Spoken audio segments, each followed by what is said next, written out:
जिला विधिक सेवा प्राधिकरण गोपेश्वर चमोली से न्याय भवन में पीएलबी में कार्यरत हूँ। पीएलबी का मतलब होता है पैरालीगल वॉलेंटियर, यानी कि समाज सेवक के रूप में हम काम करते हैं। जैसे कोई लोग यहाँ पे क्या मिलता है, समानता का अधिकार, जैसे कि कोई भेदभाव नहीं होगा, समानता के आधार पर न्याय मिलेगा, चाहे जाति, धर्म, कोई लिंग, दिव्यांग, विकलांग, अमीरी, गरीबी, यहाँ पे सभी को समानता के अधिकार से न्याय मिलेगा। ऐसा नहीं है कि कोई अमीर है उसके लिए अच्छा न्याय मिलेगा, कोई गरीब है उसको कम न्याय मिलेगा। तो भेदभाव किसी के प्रति नहीं होना चाहिए, चाहे जाति हो, धर्म हो, लिंग हो, आपको पता होगा। और विधिक सेवा का मतलब होता है कानूनी सेवाएं। जैसे आपको पता होगा पहले हमारी विधवा महिलाएं रहते थे और अनाथ बच्चे और परिवार में कितनी पीड़ित महिलाएं रहते थे, तो उन्हें उनके साथ न्याय नहीं होता था। तो 1987 में एक विधिक सेवा का गठन किया गया, उसमें सभी महिलाओं को न्याय मिलेगा। जो कानून से वंचित है उनको भी सेवाएं मिलेंगी। जैसे अनाथ बच्चे रहते हैं, उनके लिए, उनके भरण पोषण के लिए अगर वो किसी के घर पे रहते हैं तो उनका, जैसे उनकी पढ़ाई लिखाई नहीं होती थी, तो सरकार ने कुछ ऐसे विधिक सेवा का गठन किया जिससे कि उन बच्चों को कुछ धनराशि दी जाती है, ताकि जो व्यक्ति उन्हें पाल रहा है ना, तो वो उनका पठन पाठन कर सके, भरण पोषण कर सके। तो जो भी मिलता है उनको 2000 4000, यानी कि जो अनाथ बच्चे होते हैं ना, उनके लिए भी धनराशि दी जाती है।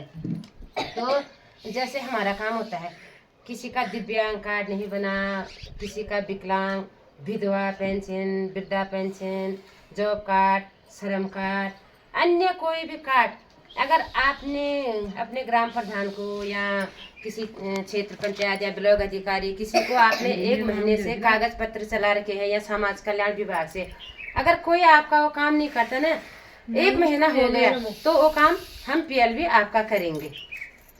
और होना चाहिए लिखित दस्तावेज की हमने 1 महीने से कागज पत्र चला रखे हैं और हमारा ये काम नहीं हो रखा है, तो हम आपकी मदद करेंगे। हम अपने हिसाब से एप्लीकेशन लिखेंगे और जज महोदय तक आपकी रिपोर्ट को प्रेषित करेंगे। वहाँ से जज महोदय ब्लॉग में आपका कागज पत्र जो भी होगा वहाँ डालेंगे कि इनका ये काम क्यों नहीं हुआ। अगर 1 महीना हो चुका है, अगर 1 महीना हो गया आपने कागज पत्र चला रखे हैं, तो आपका कोई काम नहीं होगा ना, तब हम कर सकते हैं आपका काम, उससे पहले नहीं। लेकिन होना चाहिए लिखित दस्तावेज, चाहे मकान से संबंधित हो, चाहे आपदा से संबंधित हो।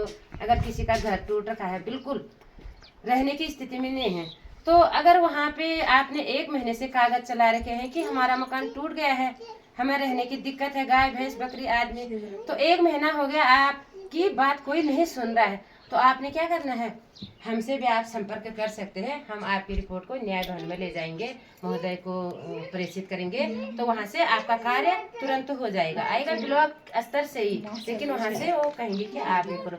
तो ये तो है आपदा से संबंधित। फिर है लैंगिक समानता।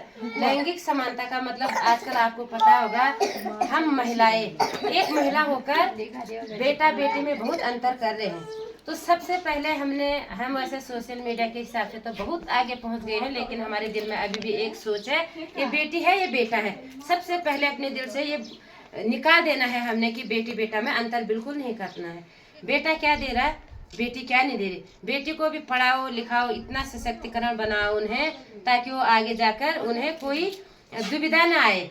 बेटी क्या होती है, अगर आप बेटी को कम पढ़ाया कम लिखाया और ससुराल जल्दी से हम उसकी शादी कर देते हैं ना, तो कितनी सारी दिक्कतें होती हैं, उनको बाल विवाह कहते हैं जिसे, तो उसके पढ़ने के लिखने के अधिकार सब छीने जाते हैं। जो सुख शांति होती है, जो आज़ादी जीवन जीना चाहती है, थोड़ा बहुत जो भी होता है, जब बच्चों की शादी हो जाती है तब से तो बंधन में हो जाते हैं। उनके पास ये भी नहीं होता कि वो पूरा सुख ले सके। उसके बाद पारिवारिक स्थिति, सास ससुर देवरानी जेठानी, बच्चों को देखना, तो उसके जो सपने होते हैं वो वहीं पे टूट जाते हैं। तो आपने अपने बच्चों को इतना पढ़ाना है लिखाना है ताकि वो आगे चलकर अपने बाप की हेल्प भी कर सकती है। ऐसा नहीं कि बचपन से तो बाप ही पाल रहा है ना उनको, तो बेटी को इतना पढ़ाओ खुद वो अपने जिंदगी का निर्णय ले सके। पढ़ाओगे लिखाओगे, अगर आगे चलकर उसकी नौकरी लगेगी, क्यों नहीं लगेगी, अच्छी शिक्षा होगी तो नौकरी भी लगेगी उसकी, तो वो आपकी भी मदद करेगी। ससुराल में जाएगी, अपने पापा की भी मदद, माँ बाप की भी मदद करेगी। ससुराल में अपने हस्बैंड सास ससुर की भी देखभाल कर सकती है। अगर वो शिक्षित होगी तभी कर सकती है। महिला सशक्तिकरण है आजकल, जैसे महिलाओं को अनेक जॉब पे हम रहते हैं, पति पे निर्भर रहते हैं। पहले माँ बाप पे निर्भर रहते हैं, फिर ससुराल गए पति पे निर्भर रहते हैं, फिर बुढ़ापा आया कहते हैं कि बच्चे देंगे हमें खाने के लिए।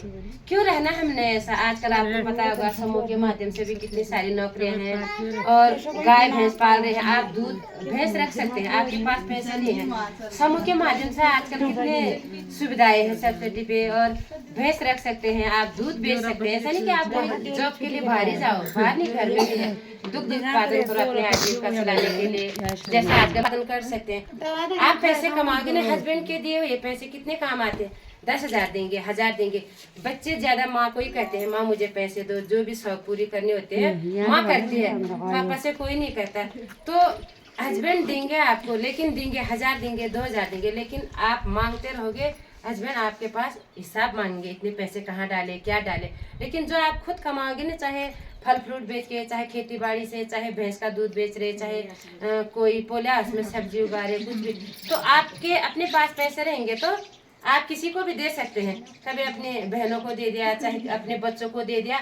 हमारे पास नहीं रहेंगे, हस्बैंड 1,000 रुपये की वो दारू भी फूंक लेगा ना, तो वो कुछ नहीं समझेगा, उसको बोलेगा कि ये तो मेरी कमाई है, मैं कुछ भी कर सकता हूँ। लेकिन औरत को 1,000 2,000 भी देगा ना, सब बात ताने मारेगा, मैंने इतने दिन दिया, ये दिया, सो दिया, सभी को पता होगा, क्योंकि हम भी एक महिला है ना, कष्ट तो करना पड़ता है। तो आपने अपनी बेटियों को भी इतना पढ़ाना है, लिखाना है, अपने आप पर आत्मनिर्भर होना है और थोड़ा एक्टिव होना है। जैसे हम यहाँ से भारदेवाल जा रहे हैं, तो हमारा कोई कागजी कार्रवाई काम है, तो हम कहते हैं यहाँ से कौन आएगा, कहाँ पे जाना, क्या जाना, हमें पता नहीं, कौन अधिकारी किस काम को करते हैं। लेकिन थोड़ा सा आपके साथ जो आएगा उसका खर्चा भी आप दोगे, वहाँ जाने तक खर्चा भी दोगे ना, और वहाँ जाएंगे तो उसको खिलाओगे पिलाओगे, फिर वो आपको कहीं भी ले जाएगा, घर आएगा, अगर आपका काम बन गया उसी के कारण, तो 100 बार कहेगा कि मैंने ये काम किया, नहीं तो वो तो ऐसे ही रहता, नहीं तो उसकी बस की थी, 100 बार सुनाएगा।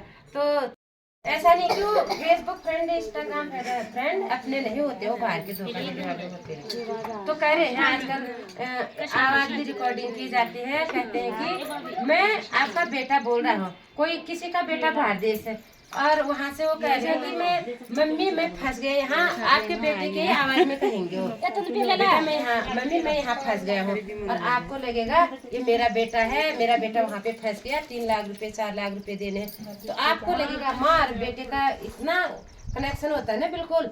तो माँ उस समय खाएगी नहीं, पिएगी नहीं, तुरंत बाजार जाएगी, और या तो अगल बगल किसी के पास जाएगी। आपने पूछना है, जांचना है, अगर ज्यादा होता है, अगर कोई आदमी ब्लैकमेल कर रहा है आपकी बेटी को या बेटे को, तो आपने साइबर अपराध नंबर है 1930 पे कॉल करना है। और ज्यादा अगर किसी की आईडी हैक हो जाती, बार बार किसी को कोई परेशान कर रहा है, तो आपने पुलिस में एफआईआर दर्ज करना है और कानून से सहायता लेनी है। आपने बिल्कुल डरना नहीं है, इग्नोर करना है। धोखाधड़ी वालों का नंबर कराना है कि नंबर ये यहाँ से आ रहा, और एक है नशा मुक्ति। आप